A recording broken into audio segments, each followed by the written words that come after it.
Hi folks, and welcome to Real Talk with the President at Gordon College. My name is Amy France. I'm the Director of Admissions here at the school. I'd like to introduce you to two of my colleagues. On this side is President Michael Lindsay. Hi, we're delighted to have you all here. Thanks so much for joining us. This is my 5th year at the college. My wife and I live on campus. We have 3 daughters, Elizabeth, Caroline, and Emily, and we love being close to cheer on the Fighting Scots. We have a soccer game tonight, so it's kind of exciting on campus. Really glad that you could join us for this hour. And on this side of me is current student, senior Josh Hill. Hello, good evening. Like Amy said, Josh.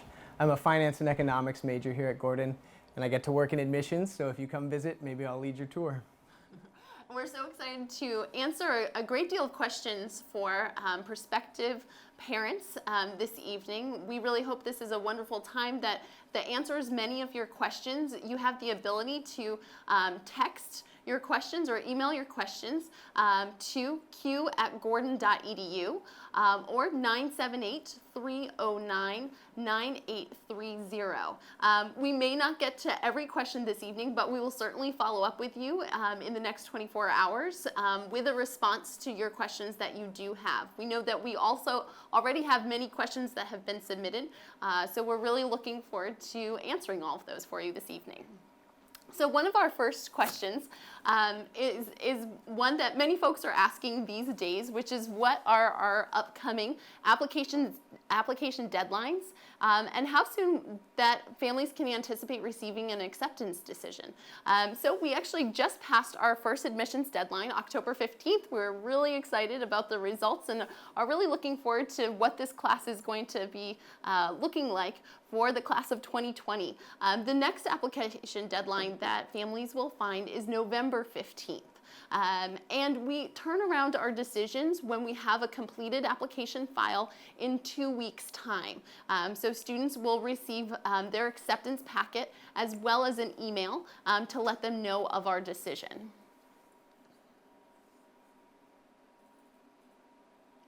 Thanks, folks. And folks have heard about our Honors and Leadership Day, Michael.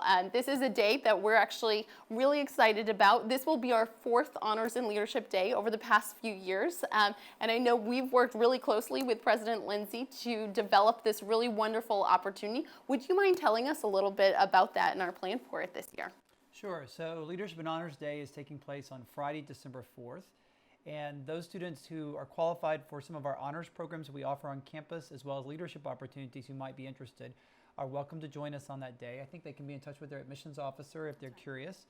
It's a great program. We're especially excited that we're going to be able to have it coincide with the Christmas at Gordon activities. So we sponsor a major musical concert on Friday night, December 4th, and that'll be sort of the capstone of the entire activities. We have about 2,000 people come from all over to be part of the musical concert. It's really fantastic. Right before that, students will be able to have what they call pizza with the prez. My wife and I will be hosting the students over at the college to be able to come to our home for pizza, casual conversation. Earlier that day, I'm really excited because we've been able to get Wai Kwong Sek, who for a number of years served as the Chief Financial Officer for the Singapore Exchange. He's a wonderful leader in the world of business, a deep man of deep faith. He's also one of the senior leaders at State Street Bank based here in Boston. He heads their Asia Pacific business.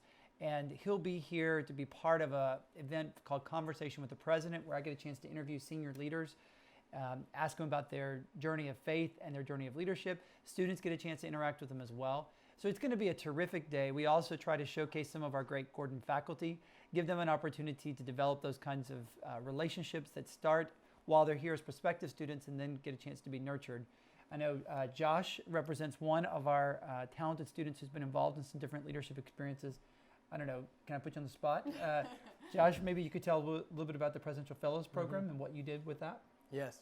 So last year, I had the opportunity to take part in our Presidential Fellows Program, which is modeled after the White House Fellowship, actually. It's a leadership accelerator program created by President Lindsay 4 years ago now, I believe. 4 years ago, so we were the 4th cohort. It was an amazing experience. So I had the chance, the way it works is they pair certain students with different cabinet members. I had the chance to work with our CFO, Micah Hearn, who is a very humble but an amazing man. So selfless. He's the kind of guy who is extremely busy, and yet if you ask him a question, even if it's about my resume, he'll stop, drop what he's doing, and help me work through it. He would get lunch with us twice a week, so it was an amazing opportunity. I really enjoyed it. So the Presidential Fellows Program is just one of the many leadership experiences that we offer here at Gordon. We start with the freshman year, creating opportunities, and they run all the way through the senior year. But Leadership and Honors Day is a great opportunity for prospective families to get a sense of some of the opportunities that I think make Gordon distinctive. The Presidential Fellows Program is one of those. To the best of our knowledge, it's the only program in the world for college students that's modeled on the White House Fellowship. And I think it's what partially, a component of what we think makes Gordon such a special place. Absolutely. One question that we get a lot in the admissions office is, should my child attend Honors and Leadership Day, or should they come to an accepted student day? Both are excellent opportunities to learn much more about what Gordon does have to offer. If a student does consider themselves a top academic student, are really looking for honors and leadership type experiences, this is an opportunity to dive deeply into those things at Gordon, while also getting some of the traditional things that you would expect from an admissions visit, like a tour of campus, experiencing our chapel program, meeting faculty on campus. So they're both wonderful opportunities, but certainly we take a deeper dive at Honors and Leadership on that day, which is going to be December 4th. And like Michael said, you can contact our office if you do have questions about that. The best email to utilize is just admissions@gordon.edu. So one of the next questions that I think both of you could probably answer, so it'll be neat to see what both of you have to say. But one of them is, how does my child get involved in extracurricular activities when they arrive? So I might throw it to Josh first, just to see what he experienced when he first got here to Gordon. That's a great question. The truth is there's really no shortage of extracurricular activities. The reality is it's what not to do is what you end up deciding. For me personally, I had the opportunity to engage immediately in some service in a nearby town called Lynn at a Boys and Girls Club, which was far more impactful than I expected it to be. You interact with just children after school, and they get to share life with you, and it was incredible. Shortly thereafter, I got to be a resident advisor, which is you live in the dorms with other students, and you help facilitate community, try to make it a place that's both Christ-like and focused on helping the students grow to become the best of their potential. So if you're looking for opportunities, you'll be surrounded by them. We have a lot of different fairs where they'll showcase all our different student clubs on campus. It's amazing. Well, that's awesome. Thanks. Maybe, Michael, you could tell a little bit about the orientation experience that students get to have when they first start.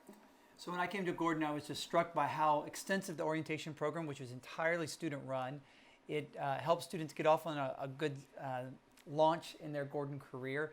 They're divided into small groups that become sort of like mini families for them as they have this transition. Parents stay with them for about 24 hours during the orientation experience, and then they leave on Saturday afternoon, and we have an opportunity to be able to spend an entire day in downtown Boston, worship at a local church, and get connected in a variety of different organizations. We have an organizational fair, which takes place at the very end of orientation, where students can see the full range of opportunities that are here. And I have to say, one of the things that really stood out to me, so I was a faculty member at Rice before coming to Gordon. Prior to that, I was a student at Princeton. The thing that makes Gordon amazing is just the extensive investment that the college makes in student leadership opportunities. So our student government is actually in charge of about a $300,000 budget, which gives them the opportunity to invest in lots of different student clubs and organizations. We take student leadership very seriously and believe that student leadership is an important part of that. Involves students actually creating clubs, leading them, developing them, building business plans. So it's been a terrific opportunity for our students to be actively involved. And I think really the main word at Gordon is that you get a chance to get involved in a whole range of things starting on day one. Absolutely. One of the things that I'd love to speak about is kind of spiritual development while students are here at Gordon. We've received actually a number of questions that touch on, what is our chapel experience like? How do students grow in their faith? What is church like, and how do students interact with the church community? Michael, would you mind speaking about this a bit? Sure. So we have probably 50 different Christian traditions represented in the Gordon student body. Everything from a local Catholic parish church to a Pentecostal congregation, to the church where my wife and I are members, Park Street Church in downtown Boston. Students can literally travel a mile down the road or an hour away. They get really actively courted. Gordon students are known as great leaders within the church, and so a lot of churches reach out to them. We have a church fair at the very beginning of the semester. Lots of churches have vans or carpools that come by and pick up students on Sunday morning. And I think that that's been a really important part of the spiritual formation that occurs during the college experience. Gordon does not sponsor a church service on Sunday morning here on campus. We think it's really important for our students to be actively involved in a local congregation. They have a lot to learn and grow through that experience, and frankly, I think they have a lot to offer. Maybe Josh, I don't know, could you talk about your church experience since you've been here at Gordon? Yes, it's been educational, actually. My church at home I'm involved with because it's my family's church. It's where I've grown. But it was never a place where I would say I transitioned from being a witness to what's going on to a participant in what is going on. And I've had the opportunity to do that here. My current church, which I started attending last year, I switched churches halfway through my experience, is only about 80 congregation members, and it's amazing. They know each other by name. I came back from the summer, and one of the deacons told me she'd been praying for me all summer, so that's not something I experienced before. And I'm very thankful that I didn't just stay on campus and go to church here, because I think it would have limited my experience. So. That's great. Love to talk about a totally different subject. We're going to talk about how the Christian faith affects the study of natural sciences at Gordon. A question is, truly, is the study of science neutral, objective, and based on evolutionary principles? So, Michael, we'll ask you to take this one if you wouldn't mind.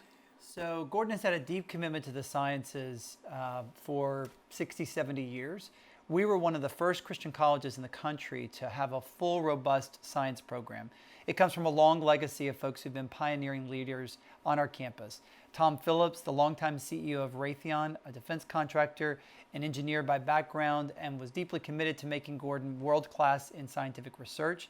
Ken Olson, the founder of Digital Equipment Corporation, which in many ways was a precursor to Microsoft, was on our board of trustees for about 30 years. More recently, Francis Collins, the director of the National Institutes of Health, had a deep friendship with my predecessor, Judd Karlberg, and was actually on our campus within the last year paying tribute to Judd. So there's been a lot of connections and commitments that Gordon has made in the natural sciences, life sciences, biology, chemistry, physics. Our newest academic building on campus is the Ken Olson Science Center, and it's incredibly important to the identity of who we are at the college. About a quarter of our students major in the sciences. As far as the integration of faith and how that takes shape, we have represented among our faculty a full spectrum of perspectives are represented. We do think it's incredibly important for all of our students to know and understand evolutionary theory. It's a bedrock of many of the scientific principles. So many of our students go on to earn PhDs or medical degrees, and so we want to make sure that they're fully exposed to that. Really, at the heart, though, we believe there's no contradiction between science and faith. We think that as students come to encounter the truth that scientific research can produce, they actually come closer to understanding the truth that we know in Jesus Christ. So for us, truth has a cohesiveness across a range of disciplines, whether it be philosophy, the arts, biology, physics, history, or English. And so for us, the pursuit of truth is in many ways the pursuit of Christ. Great. Thank you, Michael. I've got a question for Josh. So, Josh, would you mind telling a story about either a faculty or staff member here at Gordon that just has been influential during your time here? Oh, wow. Just one faculty member, huh? To limit myself. Actually, I'm going to return. So I mentioned Mike Ahern, our CFO. I mentioned him earlier. This is a recent story. We just recently had a dunk tank on campus, which President Lindsay experienced. But I'm going to talk about Mike Ahern. He's the kind of man who would not be content going into a dunk tank in jeans and a t-shirt because it doesn't give a good show to the audience. This is like a dunking booth that we had at homecoming where students could throw balls and donate some money to the college and in the process get dunked into a tank of water. It was probably about 50 degrees outside, so it was rather chilly. Yeah, so Mike shows up wearing a full suit, mentally prepared to be dunked, and obviously he did get dunked. But I think about what that embodies about Mike is that he's selfless. Like, he wasn't doing that because he wanted to be the star of the show. He was doing that because it would entertain everyone else and make it a great event. And like I talked about, he would drop his work, meet with me for a resume. I see him in Frost, which is one of our buildings on campus where I work now. and he will stop whatever he's doing and ask me about my path for the future. He said I should come up to his office and get career advice soon, so he's definitely a man who's more than just a boss, more than just a friend. He's someone I'll stay in touch with after college as well.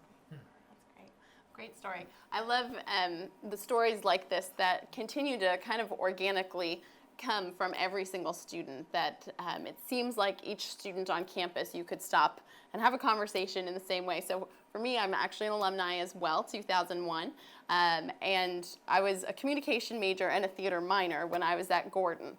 One of my professors still teaches here, Professor Norm Jones. Wow. And so every time I run into Norm, he does not forget a single production that I was in during my time here, and expects me to quote back the lines that I knew when I was a student. And he remembers them to the nth degree, and I do not.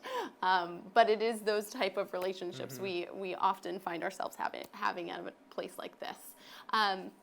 I do want to transition a little bit, and this fits well with what you were talking about, Josh, is a little bit about what we offer here in terms of our Career Services Office.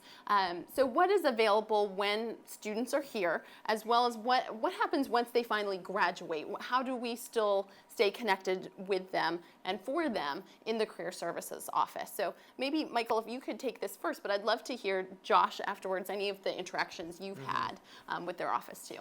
So we believe that a liberal arts education, the kind of education we provide day in and day out at Gordon College, is the global gold standard. It's the very best for preparing leaders for the global church and helping to develop the next generation of leaders, whatever their vocational calling, whether it be in business or science, finance, nonprofit work, ministry, or education. And we think it's incredibly important that our students get career development while they are here, which is why on the first day of orientation, we have an all-campus meeting where I encourage parents and students to be thinking, starting that day, about what their son or daughter will do next summer. We work really hard to try and encourage college-brokered internship experiences. Over the last 5 years, we've had a 78% increase in the number of internships that Gordon has helped broker for Gordon students. Not only do they occur in Greater Boston or New England, but they literally happen around the world. So we have experiences in places like Rio de Janeiro, Kigali, Rwanda, Hong Kong, Beijing, and London. Why? Because we really think that those kinds of professional development opportunities are key for investing in the next generation. But we take it one step further. We have something called the Gordon Guarantee. If a Gordon student is not hired by the time they graduate, we make a commitment that we will make sure to provide career services support for them up to an entire 6 months after they graduate to help them land the right kind of opportunity. So we have an extensive network of relationships and friendships that help us make those kind of connections. We believe that it helps sort of validate the kind of education that Gordon provides. I'm very pleased to say that Gordon students have a much higher degree of employment after graduation, both at 1 year out, 5 years out, and 10 years out. They also have a higher degree of attaining graduate degrees after they leave Gordon. So Gordon Education really does prepare young people for what we think are leaders for the future. Awesome.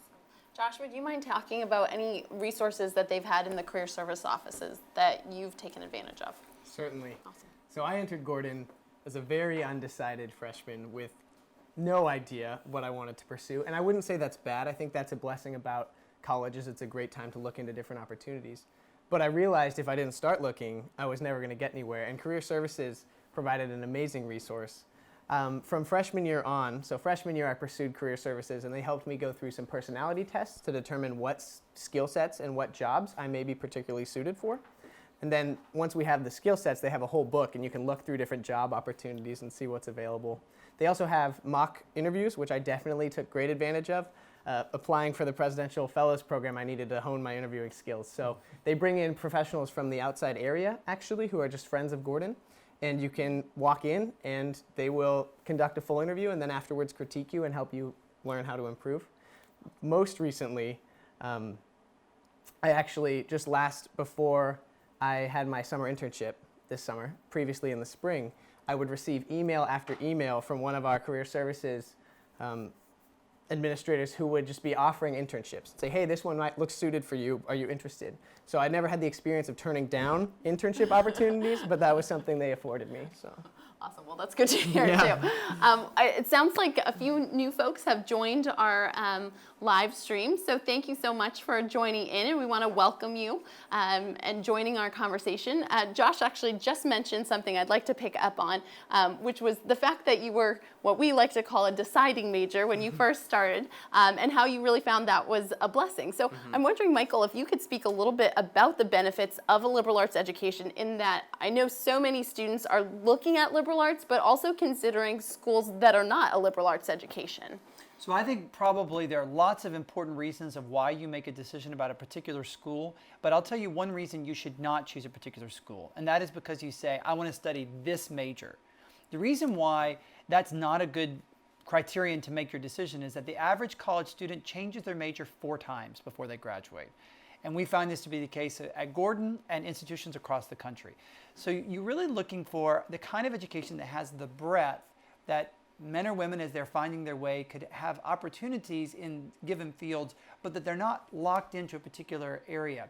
What we're finding, the research shows that those students who choose a particularly narrow major, thinking that this will set them on a career path, actually what happens is it might help them in landing the first job, but it ends up limiting their opportunities 5 and 10 years after graduation. That's why we think the liberal arts approach is so much better. And part of one of the things that we want to try and encourage students to do is explore things. Most college students choose a major not because they're interested in the topic, but because they get fascinated by it by engaging a particular professor. Teachers make subjects come to life. I know that's why I chose my English major. I took an English class. I thought I would be a history major, political science, but I took an English class, and the professor just made the material come to life for me. It's true for a lot of different students, so we try to encourage that, give students the kind of breadth while they're here. We also don't require students to declare a major until the end of their sophomore year, so it gives them plenty of opportunity, 4 full semesters, to be able to figure out maybe what God's calling them to do.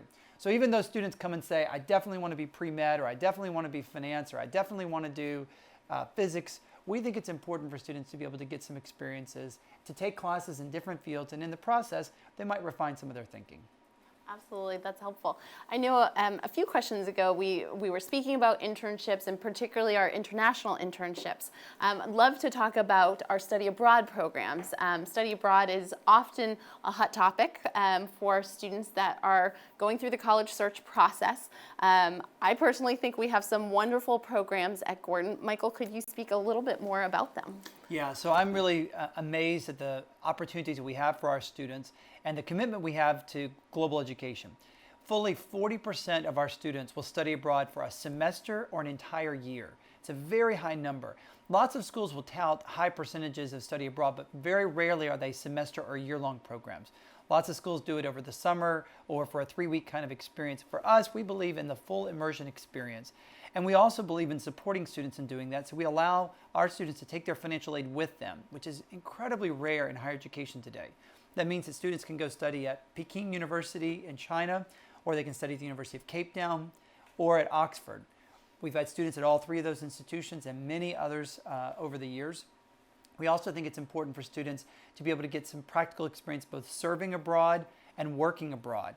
So we've launched the Gordon Global Internships, which create opportunities. I think we're on 5 continents now, as well as service experiences. We've about 16 different mission trips we sponsor in a given year where students can go and try and serve abroad, making a real positive difference. All of these are part of a global strategy. Our vision is for Gordon College to be the premier global Christian liberal arts institution. And so we think that that means helping our students to develop deep friendships with people from lots of different cultures. I don't know, Josh, during your time at Gordon, if you've developed a particular friendship with somebody who's from outside the U.S., but I think it makes one of the key differences at the college. Oh, certainly. The house I live in right now is actually quite diverse. We have a Ukrainian, a Sri Lankan, someone from Hong Kong. The list goes on. I'm not doing it justice. One of my best friends, he's from Romania. And it's been amazing to get to know him, not just for who he is, but also for what has changed him in his international roots where he grew up. And it's always fun because I always learn something new about him when we interact. So I definitely appreciate that we're very diverse. Excellent. And that's part of the wonderful opportunities in our residents' life experience, is that not only do you get to live in community with other brothers and or sisters in Christ, depending on which floor you're on.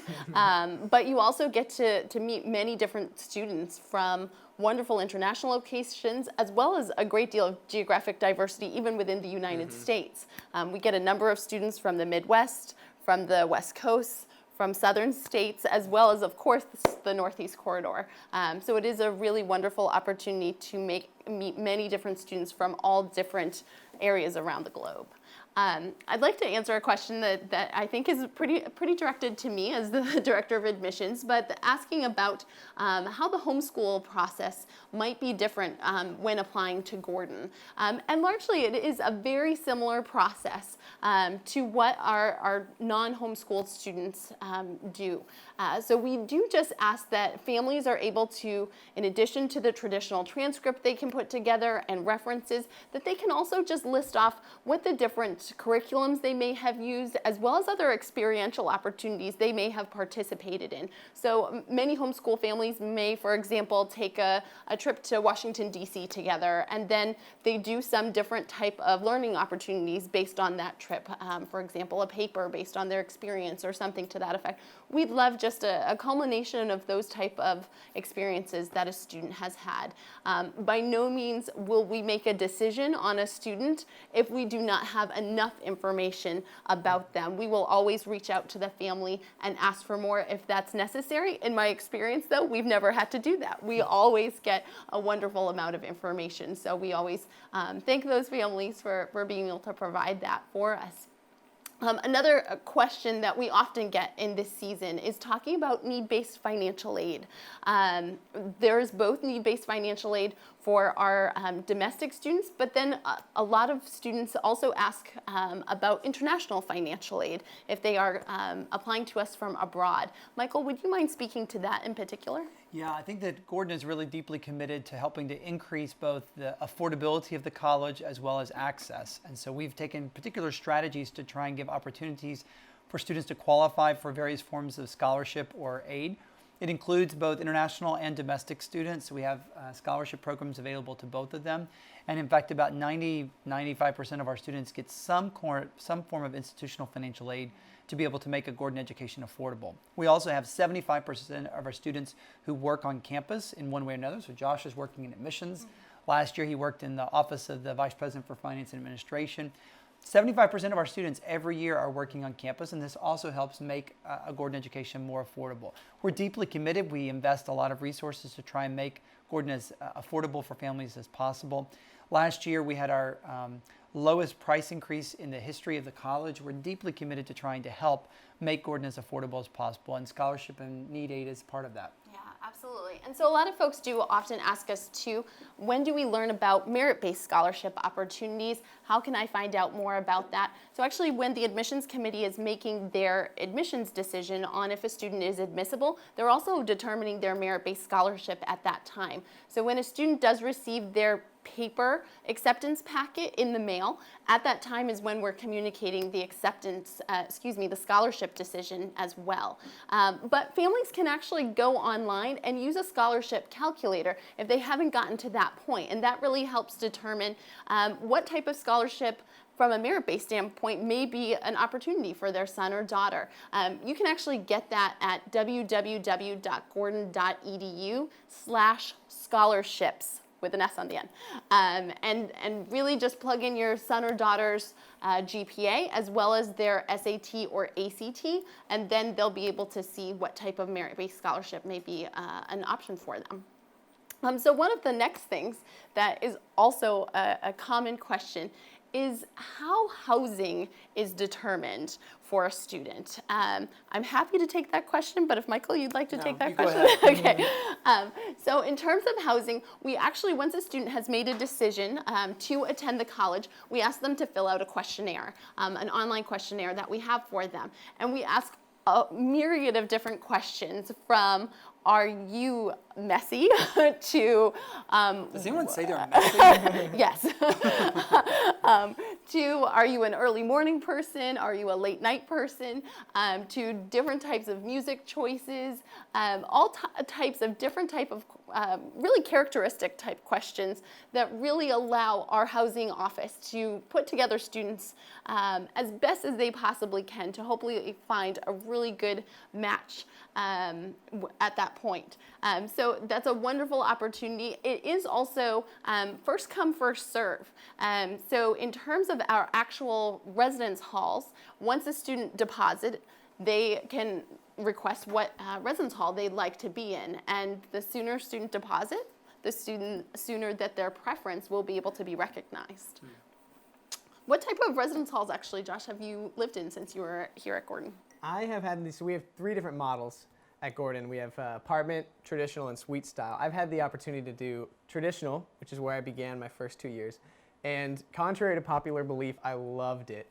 A lot of students, when I tell them it's a community style floor and you share a common bathroom, they cringe, but for me it was probably one of the greatest experiences of my freshman year, which sounds weird, but you get up and you brush your teeth and you bump into the guy across the hall. Or you have floor fellowship and all 14 of you are packed into a room and you get to know these seniors, they're not all freshmen on your floor, in a way you never would otherwise. It really made me appreciate the students I was with. And then last year I had an apartment with 6 of my very good friends, so how could that not be fantastic, right?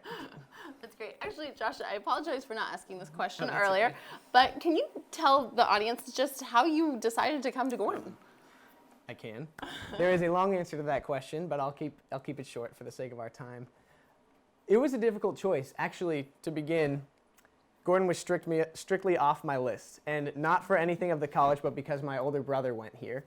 And as a young man trying to assert my independence, I was determined not to follow him to college. But I had 2 criteria. I was looking for a very strong Christian school and a school that could actually equip me to do something with my faith when I graduated. Not just give me a strong faith, but skills that could make it impactful. And I had narrowed it down to about 2 or 3 other schools. I won't mention names. But I came out here to visit my brother for Thanksgiving, and we get along great. It's not that there's hostility. I was just trying to be my own man. And I had this thought where I said, if only David, that's my brother, if only David didn't go to Gordon, then I could go to Gordon, because it beat out the other schools on my list. And I realized afterwards that that's such a terrible reason to turn down an amazing experience. So once I got over my ego trip, I did come to Gordon, and I've never regretted it. That's great. Thank you so much for sharing that. Michael, a question for you. Can you describe the financial foundation of the college? So Gordon is like 99% of institutions of higher learning in the U.S. We're a tuition-dependent school. So we have an endowment that helps provide some of the support for the institution, but we really rely upon the enrollment of our students. And that's one of the areas that we've seen tremendous growth. I started in 2011, and since then we've had a 29% growth in the enrollment of the college. So we had capacity on campus to have probably about 1,800 students. We currently have about 1,725 on campus and have an additional 300 students who are graduate students. So college is not facing capacity controls or challenges there. So I think we're finally getting to the level where we're humming in sort of an efficient economic model. It's really important, though, that we maintain the high quality. We have a 13-to-1 student to faculty ratio. 85% of our classes have 30 or fewer students in them, so we believe in close-knit academic instruction. Deeply committed, 100% of our classes are taught by faculty, so we don't have any graduate students who are teaching classes for us. We think that that's an important part of the quality markers that we have. This past year, we ended our fiscal year on June 30th. It was our strongest fundraising year in Gordon history outside of a capital campaign season. We also welcomed the largest enrollment in the history of the school this fall. So all those things are very strong measures of success. That said, the Board of Trustees made a decision about a year ago that we were going to try very hard to live within our means. A lot of higher education has been passing on the cost of growth and development and expansion directly to students. And so you have price increases of 5 or 6% annualized, so that by the time a student graduates, they will have seen their total net price would have increased by 25%. We just said that's not what we think is reasonable. We want to make a Gordon education more affordable. Part of that means that we had to make some tough choices. So over the last 6 months, we had to decide there were a couple of things that we were doing that we were not going to continue doing so we could maintain our core business, the core operation of what we're doing, which is educating quality students who feel called to try and serve God through their respective callings. And we also wanted to make sure that we had the right alignment of roles. So as it turned out this summer, we did actually have elimination of about 15 positions on our campus. We have about 600 total employees, full and part-time. So there was it's a relatively small segment. That said, we never want to eliminate positions. I think it's probably a reality of most of higher education today. So we're part of a consortium of Christian colleges, and before Gordon had gone through this budget prioritization process, 9 of the 13 institutions had done something very similar. So I'd say that we're simply trying to make sure that we make Gordon as financially sound as possible. I'm very pleased to be able to say that we are in a stronger financial position today than we probably have been in 25 years. That said, we've got a long way to go. We've got some important things to be able to make investments in. We've been significantly trying to increase philanthropy support both for the endowment and for current use dollars. Just a couple of weeks ago, we had our Celebration of Faithful Leadership, which is an annual fundraising dinner for student scholarships. For the first time in Gordon history, we topped $1 million for that one event. And I think it's encouraging to see what God is doing in our midst. Absolutely. That was great. Thanks, Michael.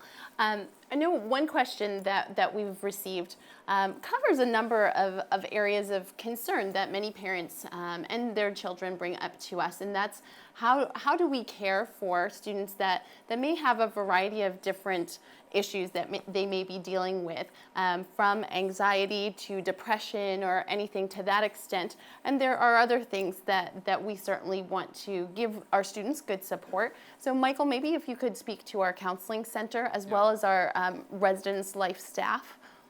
Yeah. I think when I came from Rice to Gordon, one of the things that just stood out to me were the enormous amounts of sort of support networks that existed underneath every single student. So not only do you have coaches, professors, staff members who love these students, who care for them, who pray for them, who disciple them. So you've got extensive sort of interpersonal connections, but you also have this tremendous network of support that occurs both through residence life, which I think actually Gordon's Residence Life program is one of the best in the country. The amount of professional support that we have, having fully trained, staffed, indeed graduates of elite graduate programs who are providing resident director support in each of our residence halls, the residence assistants who are Gordon students, but frankly they receive the kind of extensive training that you would expect of folks who've been in the profession for 5 years. And then the work that you have through the chapel office and the Center for Student Development, all of those are extensive networks of where students, it's really hard for a student to get lost or to somehow fall between the cracks. At the same time, we recognize that students have individual needs. Many of them come to campus where they might need academic support or special accommodation. So we have the Academic Support Center, which serves about a quarter of our student body in one way or another. We also have the Counseling Center, which can provide students with short-term counseling support, whether they're dealing with issues of anxiety or depression, or frankly grieving. You know, students have different seasons of challenge that they experience while they're here with us for 4 years. About a quarter of our students will take advantage of one of the services we provide through the Counseling Center in a given year. Now that's up. We have not always had that larger participation. I think it reflects the realities that millennials come to campus with lots of needs, and we try to support them in the best way we can. We ground the Christian counseling support that we provide on campus as short-term Christian counseling support. If a student is going to need support for longer than, say, 8 sessions, then we try to find a Christian counselor in the area that we can refer them to, and students will take advantage of that. Most of our students will come and see a counselor 1 to 3 sessions. So it's not a long time, but we think it's important for students to be able to get that kind of support. And I'm really gratified with the work that my colleagues do in the Counseling Center. Absolutely. Well, one of the next questions is about one thing specifically, but it really leads to maybe a larger discussion about both our statement of faith as well as our life and conduct statement that we asked our students to sign. A family is asking specifically about the rules surrounding drinking and also the realities of what actually happens on our campus. But I'm wondering if we can start with those first 2 pieces to build that story a little bit more. Sure. So one of the things I think you would find at Gordon is that we have a statement of life and conduct. We ask all students when they apply to Gordon for them to check that out. We think it's really important because it articulates a set of shared common beliefs and behavioral expectations. It's in some ways it's similar to an honor code that other campuses might have, but we ground all of our commitments in Scripture and in church tradition and teaching. We're an evangelical institution, and so we think it's important for a Christian community to find ways to live together, as Dietrich Bonhoeffer would say. So we encourage you to check out that and to be aware of some of the expectations that we have. We actually ask all of our students to annually reaffirm that, and when they come to orientation, they'll be given an opportunity to sign onto the sort of official scroll of the campus, which has been around for decades. We think it's an important part of what it means to be a member of the Gordon community. When you're talking about drinking or alcohol on campus, or frankly drugs or sex or any of the other issues that you might sort of encounter, my sense is that Gordon College has what you experience on virtually all other campuses, but it's just in much, much smaller segments. So when I was a faculty member at a secular institution, it's virtually impossible to be on campus on a Friday or Saturday night and not to be bombarded with sort of the culture of you work hard, so you need to play hard. And by play hard, they meant get as drunk and as naked as possible. My first month on campus, I went to a student event, and it was 12 guys, 3 from each class, performing on stage where they sort of shared their own talents. It's like a variety show, talent show. It lasts for 3 hours. I walked out of that session and turned to my wife and I said, there is not a single thing that happened on that stage that I wouldn't want my grandmother to watch. And that's really amazing to see 12 college students who are entertaining for 3 hours. They're not lewd, they're not crass, they don't do anything that would be inappropriate. We're a Christian community, so we really aspire to be Christ-like in our behavior. Now let me say, we fall short every single day, me included. This is not a place that tries to be overly judgmental. We want to mutually admonish one another to pursue with the grace and truth of Jesus Christ what it means to be pursuing righteous living. And so the life and conduct statement helps us get there. We have everything that other campuses have, so I'm sure that if your son or daughter comes to campus, they will hear stories about a student that goes out and drinks beer in the woods or has other kinds of experiences, but it's not something that defines the social life of this campus. And so if your son or daughter is looking at Gordon and considering other places, particularly if they're considering a place that's not faith-based, here's my one bit of advice. Encourage them to spend a Friday or a Saturday night on that campus, because that's when you'll really experience what campus life is really like. I'm very proud of what you'd see here on Gordon's campus any night of the week, and we think that this is an intentional Christian community that's trying to live in accordance with what Scripture would have us to pursue for righteous living. We fall short every day, but I'm at least encouraged by the kind of lives that I see of our students. They really are pursuing lives worth leading. Thanks, Michael. Another tricky question, if you don't mind, but can you tell us about Gordon College's Title IX plans to prevent sexual assault on campus? So you may have heard in the news that this has become increasingly important in higher education. There's so many stories, particularly on secular campuses, of rampant sexual abuse. Sexual misconduct has been a part of higher education for a long time. And while I'm sure that there have been times in Gordon's history where there have been incidents where we have fallen short of our goals, I'm very pleased to be able to say Gordon was recently named the safest private university in the country. We have a robust commitment to making sure that sexual assault does not happen on our campus. We have an extensive Title IX program to make sure that we're in conformity with all federal guidelines, but we don't want to just meet the expectations. We want to far surpass them. I mean, as an intentional Christian community, frankly, legal requirements that you would expect of a secular institution, that's, as far as I'm considered, that's the floor of what we're trying to achieve. But really what we want to have at Gordon is a place where we're an intentional Christian community that shows what it means to love one another in a godly way. Nancy Anderson, our Director of Human Resources, is our Title IX coordinator. We have an entire team that is working to make sure that we're in complete compliance. And I think that what you would find if you came to our campus is that this is a place that cares deeply about making sure that we are a safe Christian community that's living up to our standards and ideals. So I'm relatively confident and be happy to answer any direct questions around that if folks want to write to me. I'd like to just circle back very quickly to the statement of faith and the life and conduct statement. Those are both public on our website. So if you did go to www.gordon.edu and went into our search field and searched for either one of those would easily come up for folks to read through. Question for you, Josh, actually a couple if you don't mind. All right. First, How do you feel about the food at Gordon? That is probably the most common question I get on my tours, actually. And so I'll give my answer, honest answer. It's both great and bad. It depends on what you order, right? Just like any place. But honestly, I have never felt that there wasn't a great option for me to eat. I really enjoy our meal plan. It's actually kind of a pay-as-you-go system, so that for me or someone who eats a lot, you can get meal points from other students and always have enough to eat. There's great options for mixing and matching. So one of my favorite combinations, I do a chicken with a little Italian dressing and then some spinach, good salad. But I mean, I've put on probably 20 pounds while I've been in college. So if that's testament, I enjoy the food. Awesome. The pizza is really, really good too. Sometimes I just have to order one on my way home to bring home to the family. There's a great options. Yeah, I'm a big fan of the gelato, I have to say. Yeah, it's kind of nice. Well, absolutely. And not to be missed, as long as the line is not long, is our sandwich ladies. They hand make made-to-order sandwiches that many students will wait to receive those sandwiches. But there are many different options, both gluten-free options as well. So a lot of students do have dietary restrictions that are here, and we certainly try our best to accommodate any of those. So Josh, another question back to you. How do you feel about the social life? A question that I often hear in admissions. Families are often concerned about actually weekends, not just from the point of view we were talking about, but does it get too quiet on the weekends? Is there enough to do around here? So if you wouldn't mind speaking to your experiences. Definitely. Again, I have never been bored on campus.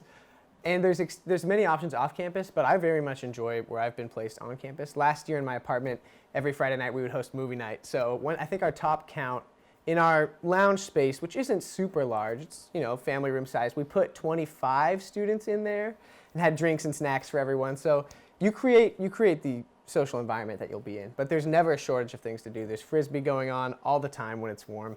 And then, of course, off campus, I go into Boston almost every weekend to go rock climbing at this rock climbing gym that we very much like. And then there's the beach 3 miles away, towns all over the place. So if you're looking for good food to eat or good things to hike or anything in between.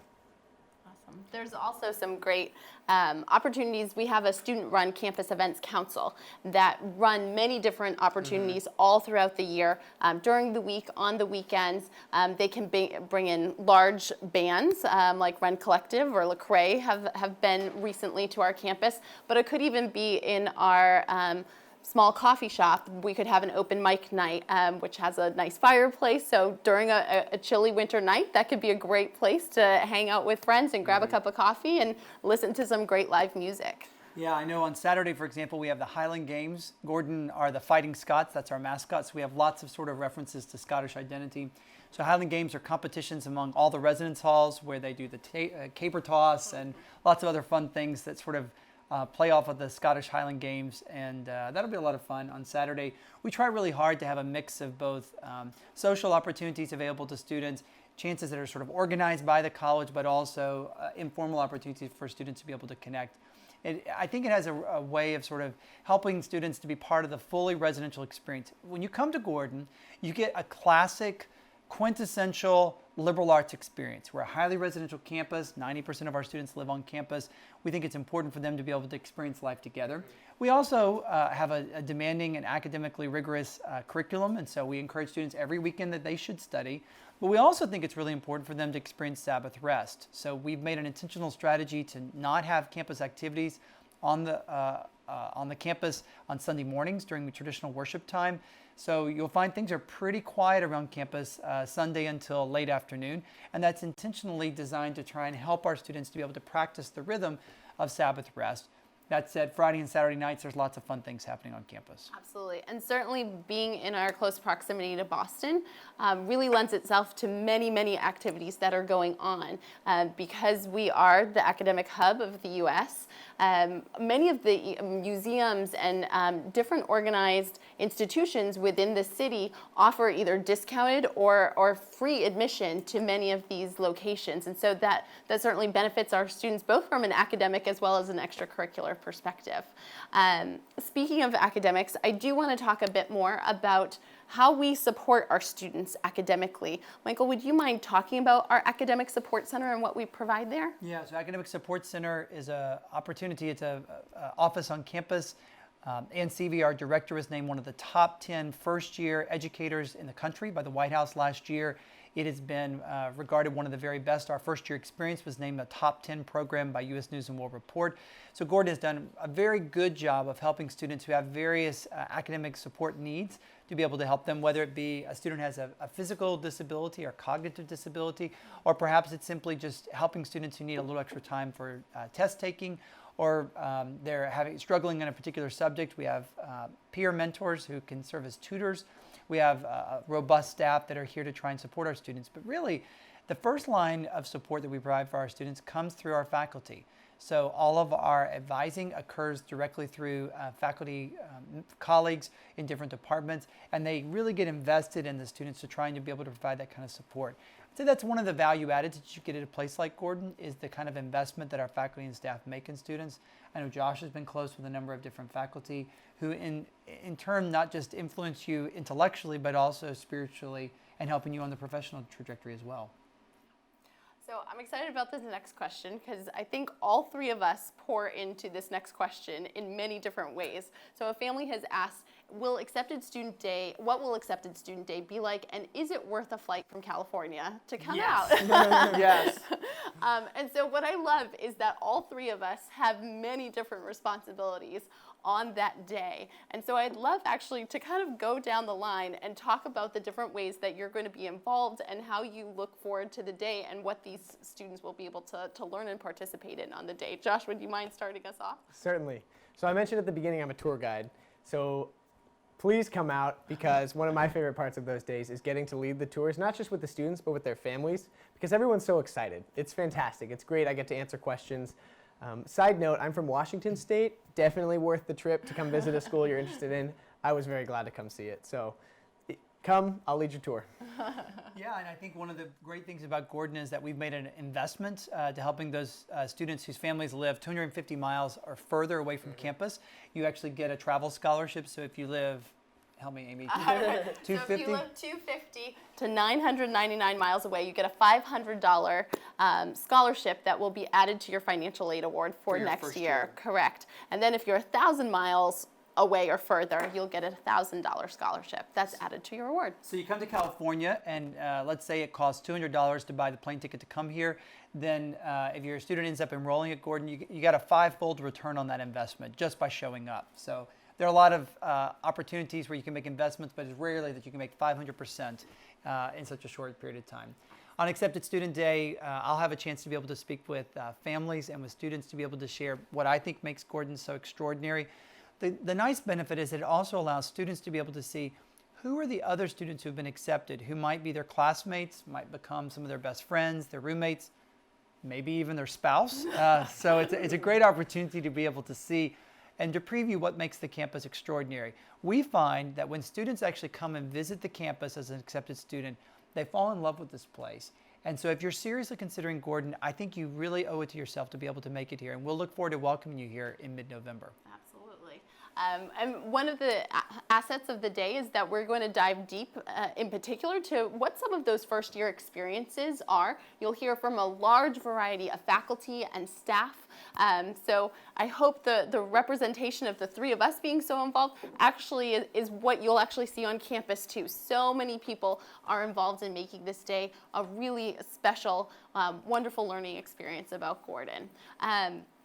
So a lot of questions that we also get, and sometimes are myths about the college experience, is how folks balance their time. So that could play out in a number of ways, from either being a double major, can I still do extracurriculars, to I really want to be an athlete and do well academically. Can I do all that at a school like Gordon? So maybe if both of you could tackle that. Michael, would you mind going first? Sure. A quarter of our students are varsity athletes. Gordon is a Division III school.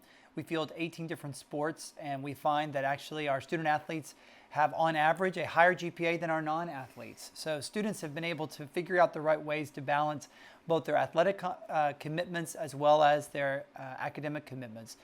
One of the things that makes a Division III school different than Division I or Division II is that we believe that the athletic experience is a robust part of the college experience, but it's not the defining element of the student's life. And so students can be actively involved. Josh and I work out together at the Bennett Center. It's always nice to be able to lift weights with somebody who's half your age. Josh can push me pretty hard. I still hate that ab roller he puts me on every so often. But one of the things that I love about Gordon is actually that our varsity athletes use the same athletic facility as Josh and me. And so you find that that's the benefit of coming to a liberal arts school, a Division III school. So while it's true that being an athlete has particular demands on your time, and frankly, our athletics teams have been doing so well, keep winning games, and I think that we're poised to have probably our best year in athletics ever this year. At the same time, it's not an all-consuming preoccupation, and that's the great benefit you get at a Division III school. Absolutely. I will actually comment on that. I was played field hockey when I was a student here.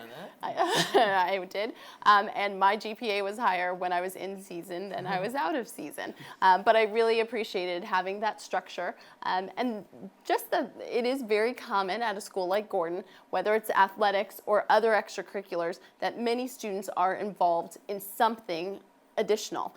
The co-curricular is very strong here at Gordon.